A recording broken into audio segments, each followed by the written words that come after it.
And we are live. Okay, I'm going to do the intro first. But before I do that, I mean, of course, intros are first. I want to share with you why this intro is different. And it's based on what we're talking about today, dealing with being super focused. So here's my intro. Hey, everyone. My name is Christopher Bartley, founder of the Bartley Group, where we design winning frameworks for frustrated leaders and unfocused businesses to increase either your productivity or your product revenue by 5%. Boom. Now, that was the focus. You're probably wondering, how can he get so laser focused like that? Well, it took a couple years, number one. But number two, it was something that I was always doing. I just didn't want to accept it. Not that I didn't know it. I didn't want to accept it. I was super focused on other things as well, guys. But yeah, this is the year where I'm just going to hunker down and be focused on one particular thing. So here's the question. How can you do the same? How can you become laser focused this year? By quitting. What we're going to do today is we're going to look at Seth Godin's book, The Dip. I'm just going to read through some of the summary passages, but I want you guys to look at the goals that you have already set for this year. All right. So I'm going to open up this thing right quick so you can see this thing with me. And I'm going to be super transparent and share with you some of the goals that I have for this year. Okay. So the first goal that I have here is 6 figures in 6 months. Okay, that's one. Here's another one. I want this book to be published already. Published the anti-hero book. That's another one. Here's another one. So what I want to do is I want to become deeply knowledgeable in healthcare and design systems. And I already started by finishing the MBA in healthcare. All right. Here's another one. I want to gain weight. So we're talking about athletic weight. And at 100, some of y'all are like, oh my goodness, you want to gain weight? I want to lose. Well, this is my goal, guys. At 165 pounds, I'm not gonna tell you how light I am right now, but just know that I'm not where I want to be. Here's another one. I'm just going down the list here. I want to be a Medium top writer. So for those of you that don't know what Medium is a platform for writers. It's kind of like a blogging platform. Okay. Here's another one. 5K YouTube followers. YouTube subscribers, really. There's another one. Here's another one. Doctoral pro. There's a lot going on in my life, guys. So get accepted into a doctoral program by the end of this year. Okay, this one is like, it's a goal, but it's also just something that's more habitual. I want to have a powerful prayer life this year. Okay. Huge, especially with my study in the word too. So, but we'll just keep it simple for now. Powerful prayer life. And then I want to work on my family and friendships. Okay. So we've got a few here. Okay. Now what I'm going to do is I'm going to take these and I'm going to move them. I'm going to move them to the side. As you can see, I've got 1, 2, 3, 4, 5, 6, 7, 8, 9, and there's probably could have more. Okay, but these are the ones that I specifically wrote in my planner for this year. Might have some other ones that I'm thinking of, but that I didn't write down. But the point is, this is huge. This is huge for me. Okay, so probably some other ones that I'm probably gonna just keep myself, but these are the ones that I actually wrote in here, like in my annual goals. The reason why I write them down in here is because most times these are the ones that are a little bit more professional. If I have some other ones, some other, habitual goals that I want, where it's not like attaining one thing and then it's like winning, but actually keeping it for the rest of my life, basically, then, I will, try to add that in there as well. But yeah, I want to keep this thing as simple as possible for you guys. Okay, so here we go. Here's the question that I have for you guys. What should I focus on? Now, I'm not asking you to tell me that. What I'm saying is you need to ask yourself that question. So you've got a whole bunch of different goals. What is the one that you want to focus on? Well, here's the one that's the most expedient for me, right? Now, here's the thing. Six figures, 6 months. What does that look like? So there are a couple of things that I'm doing right now. And as I'm looking at some of these other goals, I have to ask myself, well, is some of this going to feed into that? What could or what may not work for this year, for this quarter? So you really have to figure that out. So let's take a look at Seth Godin's The Dip, because I think for some of you, one of the first issues that you're going to have is you're going to have to take stock in what did you already put as a goal. This was a goal for me from before, by the way. This was a goal. This was a goal. Some of these have been goals from since last year or even the year before. So it's not like I'm creating something new that's just coming out of the blue. No, this stuff has been around for a while. But now what I'm doing is, in order for certain things to happen, let's say like for this one, there are very specific things that I haven't done last year and the year before that I'm going to need to do. I'm going to have to shift how I do business. I'm going to have to shift how I'm gaining clients, what I'm actually doing. As a matter of fact, what I've done for other clients, I have to be humble enough to do for myself, because if not, it's not going to work. So, okay. So let me go here and take a look. Okay. So in three big sentences, I love Samuel Thomas Davies. He does these summaries for a lot of books. He does a few book summaries. And so he says in Seth Godin's The Dip, he says this. Here's the first one. Winners quit the right stuff at the right time. Right? That's the first thing. Number two, people settle for good enough instead of best in the world. Number three, being well-rounded is not the secret to success. Okay. Whew. Okay. Here's what we're going to do. I think what we're going to do is we're going to create another Jamboard here, another whiteboard. And what we're going to do is we're going to focus on those three big topics. Here's the first one. Okay. So what did we just say? So Samuel Davies pulled out, he said, winners quit the right stuff at the right time. So just bear with me here, because we're just going to work this out together. Okay. Right stuff, right time. Number two, the next thing that he says, what that Seth Godin says, is that people settle for good enough instead of best in the world. What do you want to be the best in the world at? Number three, he then says, being well-rounded is not, he emphasizes, is not the secret to success. So what I'm going to do is I'm going to capitalize not here. That is not the secret to success. Okay. Everybody's wondering, like, what is the secret? I don't understand. Here are the big three things. If you ever get the book, The Dip, I've read it a long time ago, so it's a great refresher for me. Here are the top three things that you want to pull away from this thing. So idea number one, to be a superstar, guys, you must do something exceptional. This is from Seth Godin's book. He says, not just survive the dip, but use the dip as an opportunity to create something so extraordinary that people can't help but talk about it, recommend it, and yes, choose it. Now you're probably wondering what the dip is. We'll get there.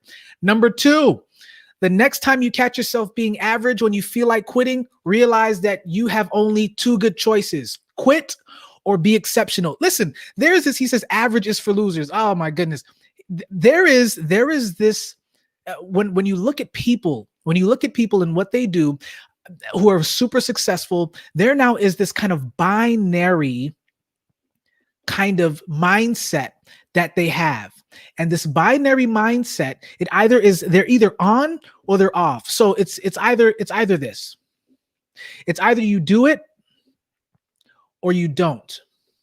It's either you're great at it or you suck at it.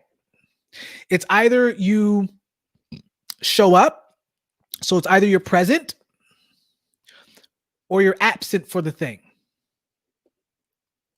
To be there.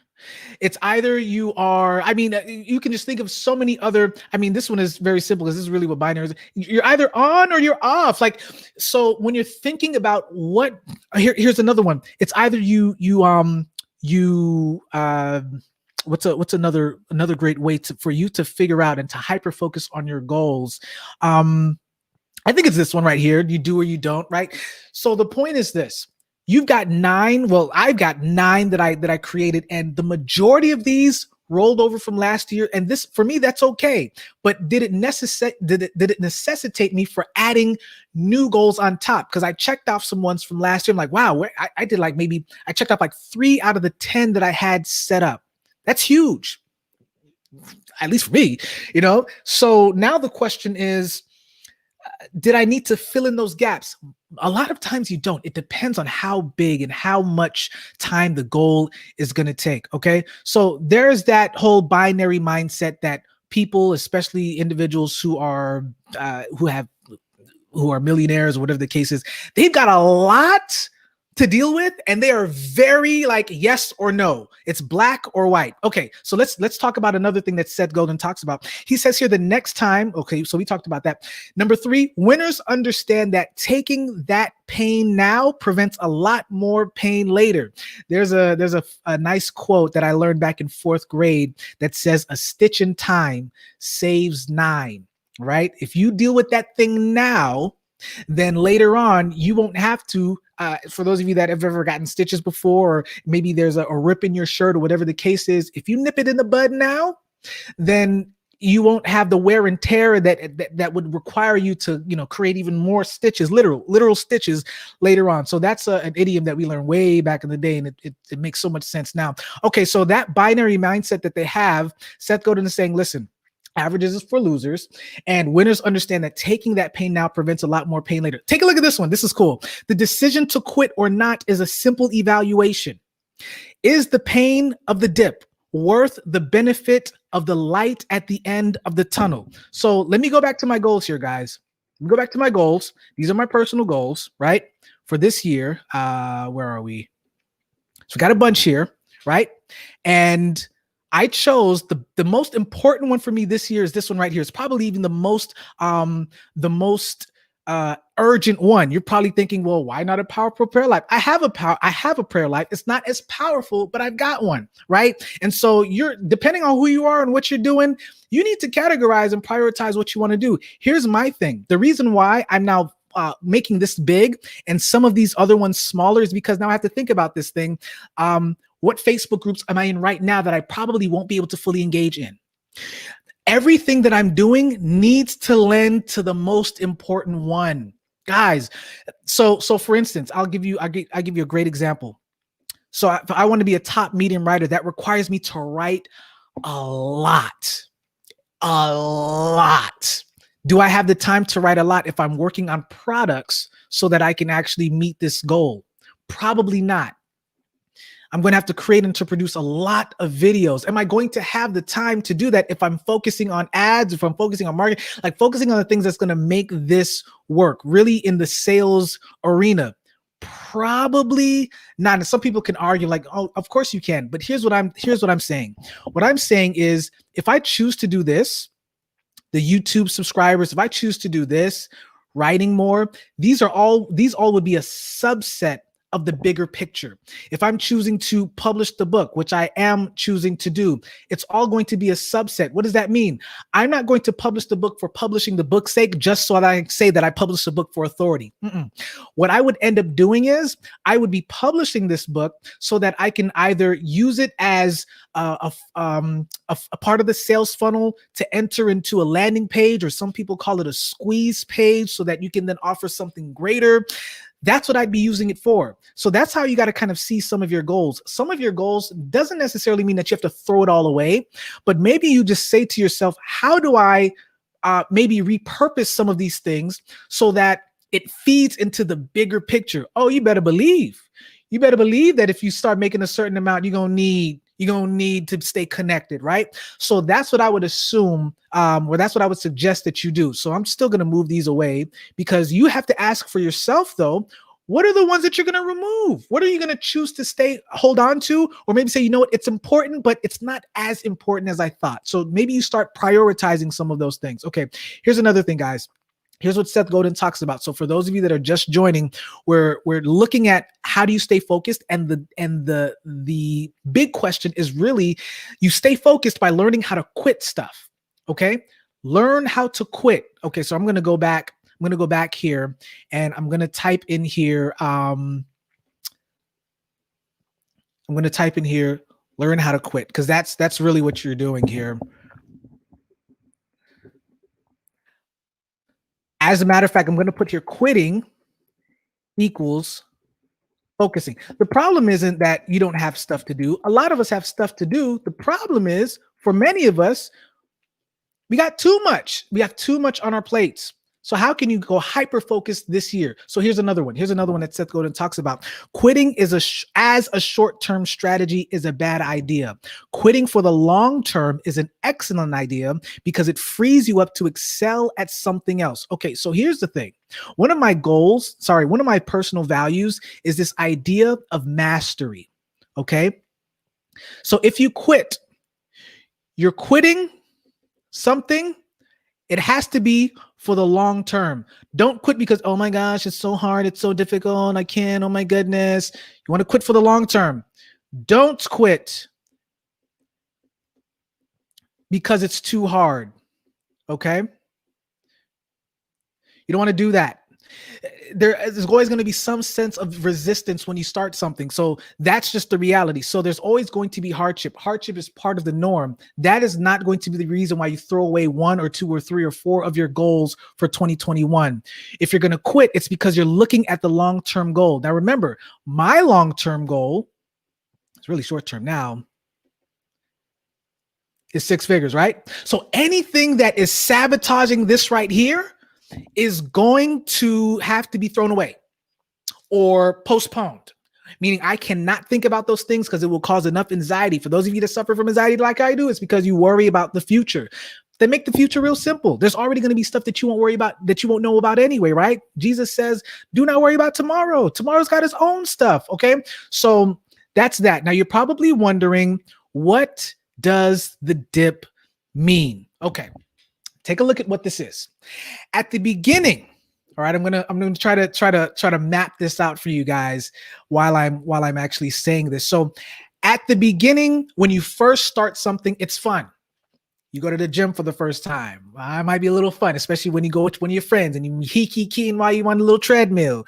So when your friends don't show up and then it's just you by yourself, ain't no keying no more, but it's all that sweat, right? Over the next few days and weeks, the rapid learning you experience keeps you going. Okay, we're talking about the dip. What is the dip? Whatever your new thing is, it's easy to stay engaged in it. And then the dip happens.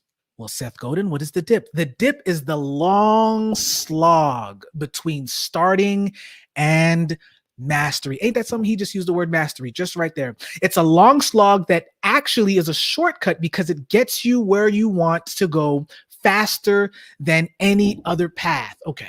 Okay, so y'all are probably like, what is the dip? This is the dip right here. The dip, let me make this a little smaller here. The dip is the long slog between, and you're probably wondering, what does the word slog mean? Slog means it's something that, I'm gonna just put it up right now. It's working hard over a period of time. It's to hit forcefully and typically wildly. Like that's like literally like in boxing, like slogging it out. But I'm talking about the other one where you're walking or moving with difficulty or effort. It's like, oh my goodness, I feel so. It's like walking through snow, right? So it's this action of hard work over a particular period of time. So listen. What I'm trying to tell you is this: any of the goals that you choose is going to be hard work. That is not going to be the determining factor of whether or not you quit. So what is the determining factor? The determining factor is this. Well, let me give you a little bit more for the dip before I tell you what the determining factor is. First of all, the dip creates scarcity, and scarcity creates value. So the dip is important. Why is the dip important? Well, the dip is important because not everybody is going to survive the dip. That's the crazy thing.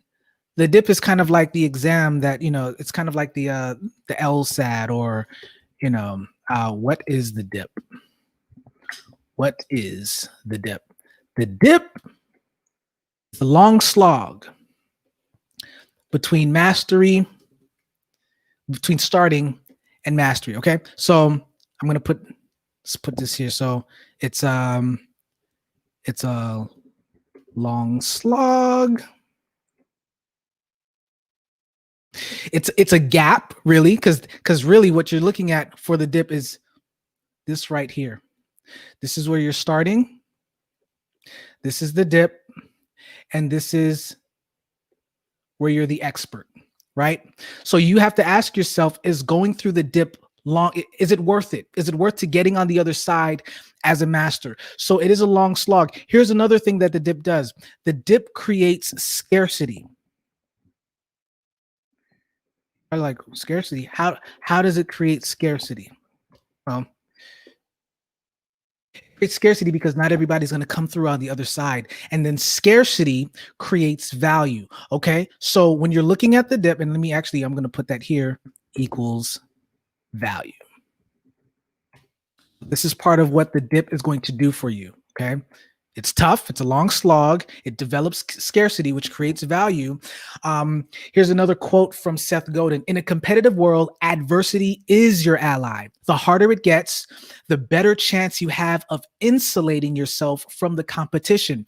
If that adversity also causes you to quit, if that adversity also causes you to quit, though, it's all for nothing. In other words, if you're going through this dip right here, if you're going through this thing and you are struggling and you don't end up on the other side, then you're just like everybody else, right? So you have to really choose, what do you want this dip to be about, right? What do you really want to focus in on? Okay, here's another one. I know we're just kind of going through this, but I think that this is going to be super important. Oh, cool. You know what? I wasn't checking my my comments, and so Alex writes, "This is great. Glad you're speaking on this, Christopher. Being focused is truly a matter of choosing selectively what's the most important. Most things that are good, but are not great, and have to fall to the side unless they unless they lend to the bigger vision." Absolutely, Alex. I don't know if you're still watching, but yeah, absolutely. And then he says, yeah, fact on quitting for long term. Super agree. Absolutely. So what Seth Godin here is talking about is knowing that you're facing a dip is the first step in getting through it. So you have to be aware. So I'm going to add that as well. I think we talked about this yesterday too, guys, that there's a level of awareness that's necessary. You have to know that you are facing the dip. Okay. So it's difficult, but you got to know that it's difficult. You got to know that that's what you're facing. All right. Here's another one. Seth Godin also says, it's human nature to quit when it hurts, but it's that reflex that creates the scarcity. Okay, that's important. Scarcity is key. Scarcity is key. Well, what is scarcity? Well, you know what? Instead of me trying to explain it to you, I'm going to look it up right now, right quick, so that we can have an understanding. It's the state of being scarce or in short supply.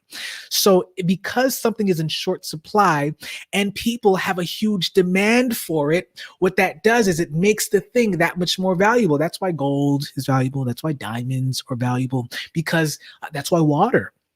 Maybe not in America, maybe not in North America, but water in most parts of the world is a huge, valuable resource because it's so scarce. We throw water away like it's nothing. And that's because to us, the perception is that water isn't scarce. We turn on the tap and then it just comes out. But there are people who have to travel miles with a bucket, most times balancing it on their head, because that's the only way that they can actually manage the thing, because it's so heavy, you want to hurt your back. They got to carry this bucket or this receptacle and actually pump water out of a well, pumping, and then the water comes out, maybe not even as much as we are used to in the 2 minutes that we waste brushing our teeth and letting the water run while we're just brushing our teeth. And all of that to say, we don't see it as scarce, but other people do. So that's the huge part about this whole scarcity thing, is about perception. So is your goal perceived as something rare? Okay, so I just finished an MBA in healthcare. Is that hugely of value? Not really. The MBA itself is not truly valuable. Why is that? I'll give you a great example. So Harvard University right now is going through a huge lull in their Harvard Business School, because their MBA program, they're accepting less and less amount of people every year. And I think especially because of the pandemic that's happening too, like it was just, the whole point is it's becoming unpopular. Now, the scarcity of getting into Harvard School of Business is huge. That's a huge scarcity. But the perception, the value isn't really there, because now people aren't really seeing that thing as something to attain. Okay. So you might just want to get rid of some of your goals that you think in the long term is going to provide some value, but other people may not. Now you're probably saying, well, why am I thinking or worried about what other people think? It depends on what your goal is. If it's personal development, don't matter what other people think. Right. But if you're talking about business, if you're talking about relating to other people, if you're talking about selling a product, if you're talking about whatever it is that's going to connect other people, then it is very important that you take into consideration, do other people see this as something that's valuable? We call that market acceptance, right? Because I can have something, but if they don't accept it, there's nothing that I can do to try to change the market. As one person once said before, the market is the market is the market. Okay. So anyway, just kind of moving on through here. In order to be focused, for those of you that are just coming on, to be hyper focused, you got to be a hyper quitter. You got to quit some stuff so that you can keep the main thing the main thing. Okay, so quitting when you hit the dip is a bad idea. If the journey you started was worth doing, Seth Godin talking here, then quitting when you hit the dip just wastes the time you've already invested. Quit in the dip often enough, and you'll find yourself becoming a serial quitter, starting many things, but accomplishing little. That's very key. Okay. So you don't want to become a serial quitter by quitting things that you immediately start in like, nah, I don't like this. When I say that you're going to become a hyper quitter, what I'm saying is that you're going to be hyper focused on the things that you don't want to start, or the things that you're not going to do or to pursue as a real goal that's going to require mastery from you. It's going to take some years. That's why for me, a lot of my annual goals here have been rolled over for more than just a year, but you have to have them as a SMART goal, 6 figures in 6 months. So what happens if it doesn't happen in 6 months? I'm not going to quit that. That was a whole goal for me last year. Now this year, I'm making it a little bit more shorter so that I'm more hyper focused on what I do over the next 6 months, so that by the end of June, I can say, okay, what did I specifically do? What did I specifically map out to make this thing a reality? What have I learned? What do I need to throw away? Okay, here's the next thing. If you can't make it through the dip, don't start. Man, listen, what Seth Godin is saying here is that this is not for the faint of heart. If you know that you're going to quit going to the gym in March, don't do it. Don't do it. Your personal health isn't that important to you to go to the gym. Save your money, save your coins, and maybe buy some dumbbells and start at home first. Keep it light. Okay. If you want to be a superstar, then you need to find a field with a steep dip.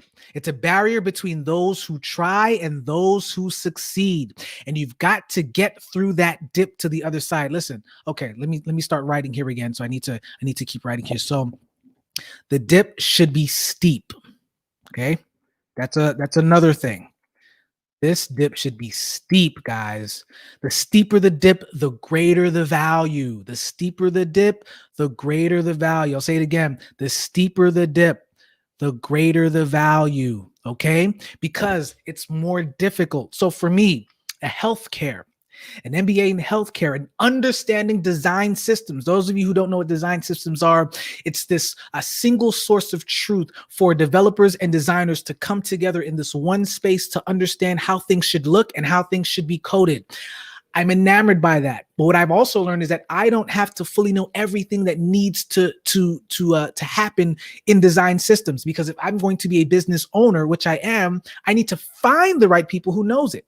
But I also need to know it for myself so that I can pluck out the people who's trying to BS or who really does know what a design system is and the inner workings of the healthcare bureaucracy, because it's really more of a bureaucracy than it is anything else. Okay, so here's another thing. Here's another thing that we're going to look at here. Seth Godin says, the next time you catch yourself being average when you feel like quitting, realize that you have only 2 good choices. I think we talked about this already. Quit or be exceptional.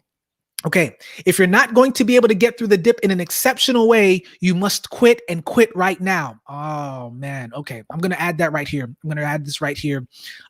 Quit fast. The dip is not supposed to hurt you. Okay? Quit, and quit right now if you know that you're not going to get through it. Okay? Let's choose another one here. Let me see if I can just make sure if there's any comments or anybody that's here. Okay, here's another one. If your job is a cul-de-sac, you have to quit or accept the fact that your career is over. Oh, goodness. Seth, you're killing me here. Quitting is better than coping because quitting frees you up to excel at something else. Okay. The dip is also supposed to encourage you to excel in something. So I'm going to put here excel, right? That's another one. Also, what does the dip have to deal with? The dip has to deal with actually quitting is a short-term strategy. We talked about that is a bad idea, but quitting for the long term is an excellent idea. Strategic quitting is a conscious decision to make based or you it's a conscious decision that you make based on the choices that are available to you. If you realize that you're at a dead end compared with what you could be investing in, quitting is not only a reasonable choice, it's a smart one. So with the dip, it's going to cause you to be strategic. Okay, so let me put that one here too. So dip causes you to be strategic in quitting. Okay. What else? What else? What else? So I'm just trying to like fill up a whole bunch of post-it so that we can just get a better understanding of what this is all about. Okay, so let's see. The harder it gets, okay, yeah, maybe I should put that there. So I did talk about the long slog. I'm also going to put that it is difficult. It should be challenging. Okay. And then okay, so let's take a look. When you're quitting, you're actually focusing, but it's strategic quitting. So let's add that there too. So it's strategic quitting. And when you do a strategic quitting of something, stopping what you're doing and focusing on something else, you are actually becoming more strategic in your focusing, right? So you have to figure out, what do you want to master in 2021? That's the goal. That's the question. And we're going to go back to this whole binary mindset. People who are really great at focusing on something is because it's black and white. There is no gray area. So you might just have to first prioritize. And that's what I have here, where I'm prioritizing what some of these goals are. And my suggestion to you is, if you have more than 5 goals, don't prioritize all of your goals to be done at the end of the year. Say, okay, in the first quarter, I'm going to have maybe this 1 goal or maybe 2 goals. Or maybe like for me in this first quarter, like you're talking about 6 figures in 6 months, maybe that's the thing. Quarter 1 and quarter 2, that's it. First 6 months, everything else is going to come after that. Okay. So you need to prioritize what those things are. And then the other thing is, to make them smart. So you know what smart means: specific, measurable, achievable, realistic. And what's the T stand for again? Oh my goodness. The T stands for time. It's time bound. Okay.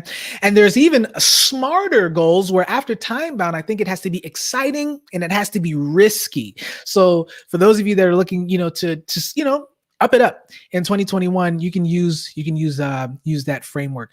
All right, guys. So that's really it. Okay. So what are your goals? I shared with you what some of mine are, and I prioritize what they are as well. And what is important for me is what I want to do. I want to go ahead and say, okay, maybe not this. Let me bring up the red marker.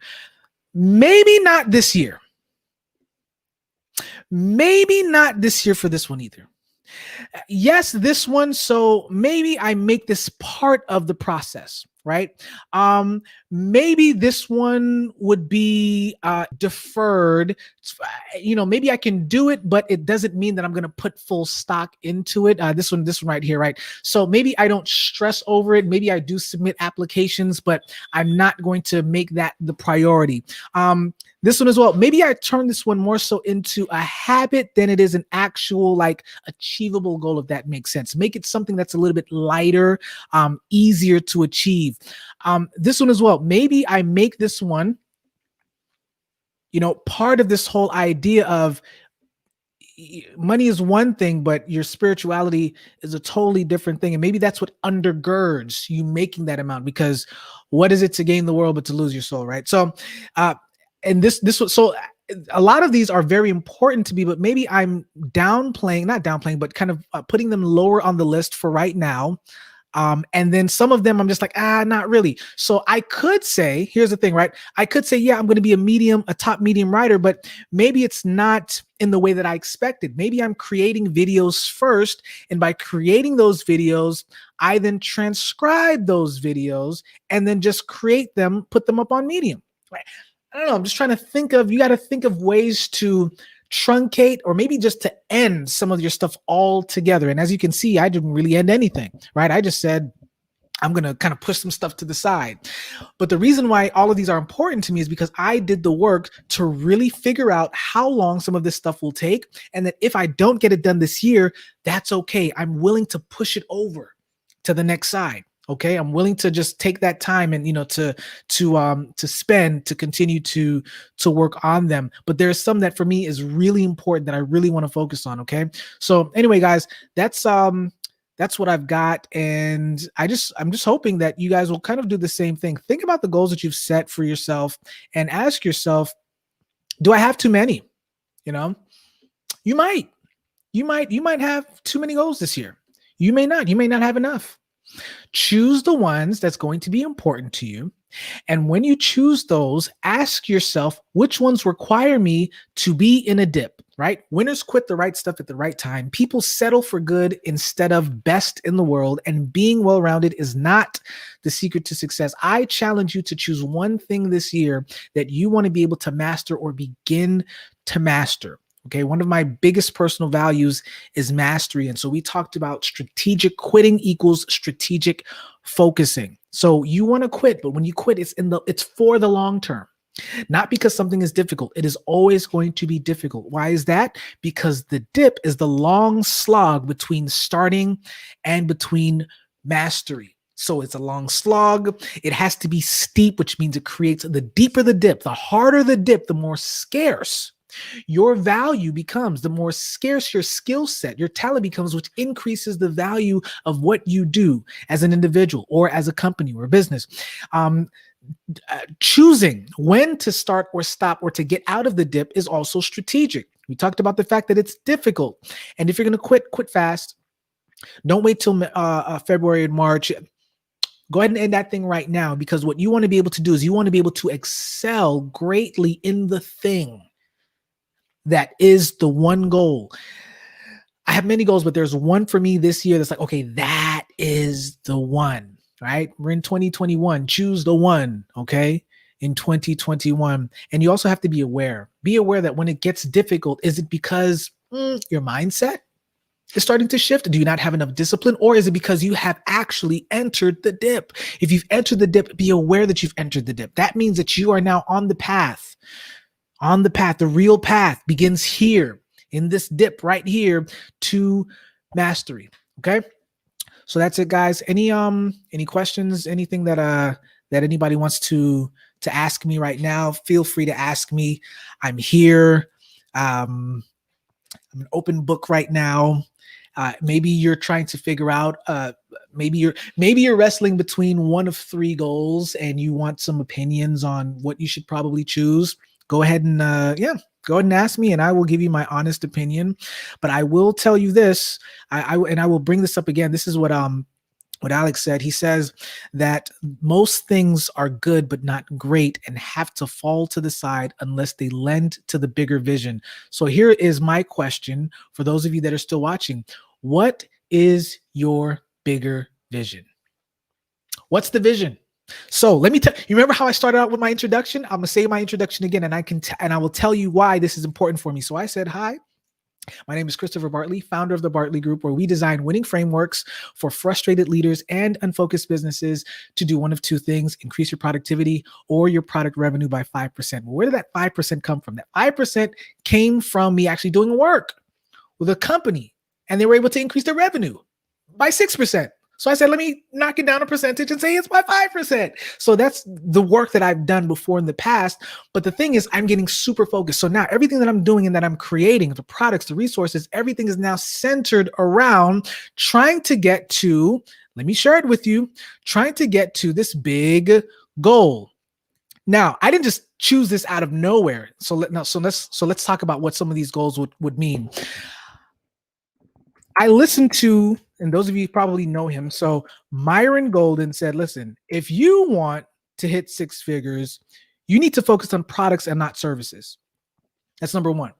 So if that's the case, then me being a medium top writer goes into that X right there, because even though those things are great, it's not going to get me there quickly. YouTube right now, as much as I want to, that's not the goal. I don't want to increase my subscribers. I want to increase this. So what that means is I need to also start doing some other things that's going to focus on that. So for instance, marketing.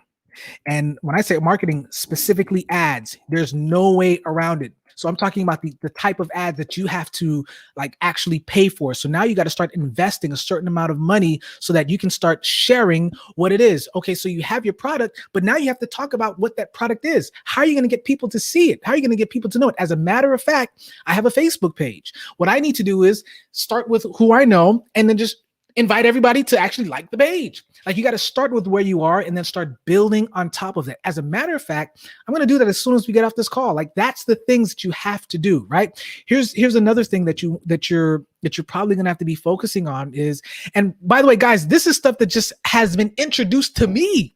It wasn't even like things that I've learned on my own. This is stuff that I've just learned this week. Here's another one.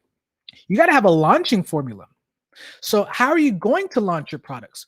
What are you going to do? How are people going to see this thing? What do you do? Here's another one. Now we're just getting into the flex right here. You need to have a website. I'll take it back. You at least need a landing page that's going to focus on getting people's information and then make it easy for them to make the sell. What else do you need? You're going to need content.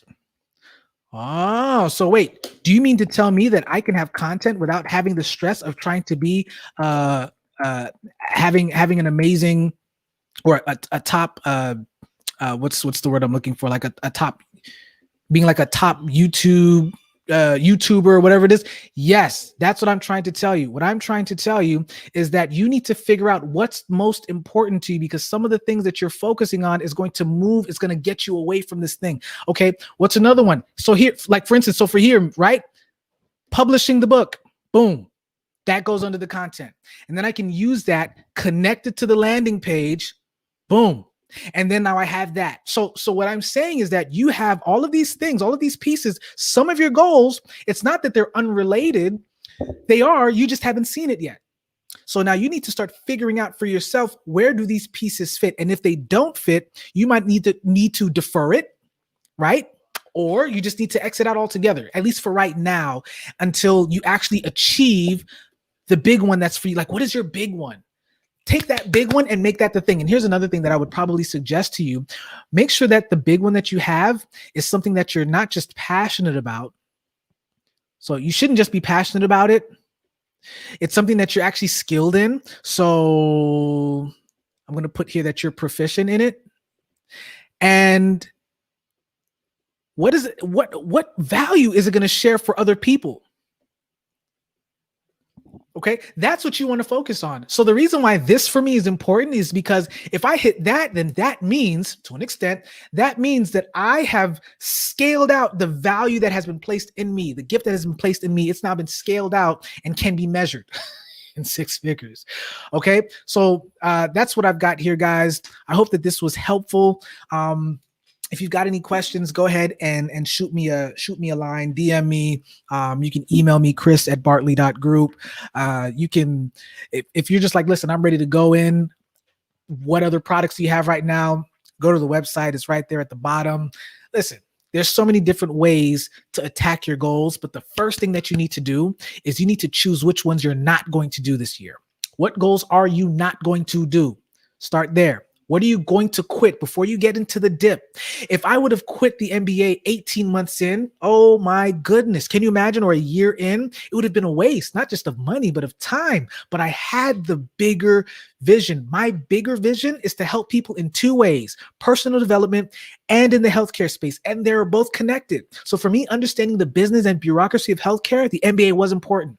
As difficult as it was, not only was it important, but it was important that I got a 4.0 because I was not a part of what you would call a target school for management consulting companies. We're talking about the MBBs, McKinsey and Company, Bain and Company, the Boston Consulting Group. Like they usually pull from like the Harvards, the Yales. They usually pull from the Ivy League schools because that's where their target that's where their targets are, number one, and that's where they spend the most money recruiting. So if I left a group, if I left, a school with less than, for me, a 4.0, it probably would have docked me even lower if I ever wanted to be in a position to be considered a credible management consultant. I needed a 4.0.